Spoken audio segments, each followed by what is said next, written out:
વૈકુંઠમાં ગયા તો લક્ષ્મીજી રડે, કૈલાસમાં ગયા તો પાર્વતી રડે, બ્રહ્મલોકમાં ગયા તો બ્રહ્માણી રડે. તો નારદજી કહેવા લાગ્યા કે માં, તું તો વૈકુંઠની લક્ષ્મી અને તારી આંખમાં આહુડા. પાર્વતીને કહે આપ તો કૈલાસની મહારાણી અને તમારી આંખમાં આહુડા. નારદ, તારા કહેવાથી અમે પૃથ્વી ઉપર અમારા પતિ દેવોને પરીક્ષા લેવા માટે સતીની મોકલા.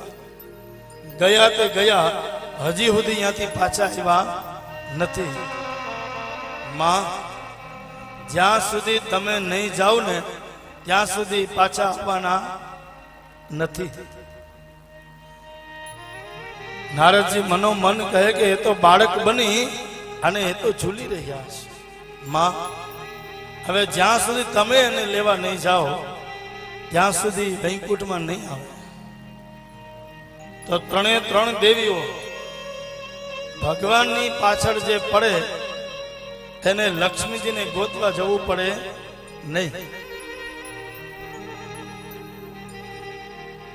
જે જે જીવાત્મા ભગવાનની પાછળ પડે એ ભગવાનને પકડી લે, પછી લક્ષ્મીજી આપોઆપ એનું ઘર ગોતતા એના દ્વારે પધારે. તો ત્રણે ત્રણ દેવીઓ કહેવા લાગી કે નારદ, ક્યાં ગયા છે ખબર? તો કે હા, તમને પાક્કું એડ્રેસ આપું. હંસોયાજીના આશ્રમમાં એ ભિક્ષા લેવા માટે ગયા, પણ ત્યાંથી ક્યાં ગયા નહીં ખબર નહીં. એટલે આપ એના આશ્રમમાં જાઓ તો સાચું એડ્રેસ મળે. તો કે પેલા ઉતરાતા ક્યાં? તો કે લાખાપરમાં લાધાણી પરિવારના આંગણે શ્રીમદ ભાગવતની કથા છે, ભગવાનના ગુણગાન ગવાય. ક્યાં ઉતરા? તો કે અમારે ત્યાં જ ઉતરવું પડશે. તો કે ત્યાં જ જવું પડશે. એટલે ત્રણે ત્રણ દેવીઓને આપ આમંત્રણ આપો કે ના આપો, પણ જ્યાં દ્વારકાનો નાથ પધારે ત્યાં એક એક દેવી અહીંયા પધારે ને પધારે પછી વિષ્ણુની પત્ની લક્ષ્મી. એટલે ત્રણે ત્રણ દેવીઓ આવી અને અહીંયાથી આશ્રમમાં જાય માં હંસોયાના. હંસોયાજીના આશ્રમમાં આવીને લક્ષ્મીજી કહે કે માં, અમારા પતિને જોયા? તો હંસોયાજી કેવા લાગ્યા કે તમારા પતિ કેવા હતા?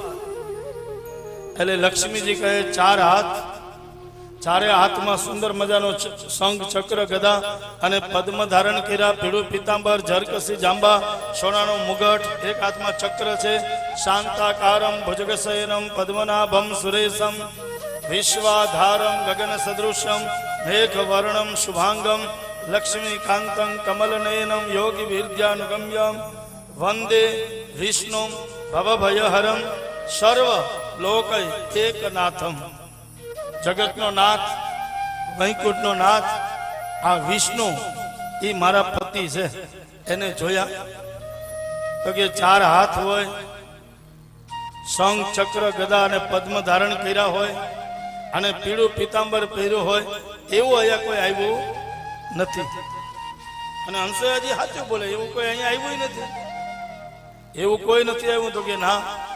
તો પાર્વતી કહે કે મારા પતિને બધા ઓળખી જાય, કારણ કે અર્ધ ચંદ્રમાં હોય, ઉપર ગંગાજીની ધારા વહેતી હોય, વ્યાઘાંબર પહેર્યું હોય, સર્પોની માળા પહેરી હોય અને શમશાનની ભસ્મ છોડી હોય, નાગેન્દ્રહારાય ત્રિલોચનાય ભસ્મંગરાકાય મહેશ્વરાય નિત્યાય શુદ્ધાય દિગંબરાય તસ્મૈ નકારા ય નમઃ શિવાય. આવો મારો ધણી, મારો પતિ, એને તમે જોયા?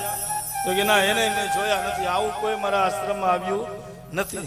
તો બ્રહ્માણી કહેવા લાગ્યા કે મારા પતિને તો બધા ઓળખી જાય. ચાર મોઢા, સફેદ દાઢી, સફેદ વાળ, ધોળું પીતાંબર પહેર્યું હોય, ધોળો ઉપર ખેસ પહેર્યો હોય, એટલે બધા ઓળખી જાય. સફેદ ખેસ વાળા હોય, સફેદ ધોતિયા વાળા ઓળખી જાય.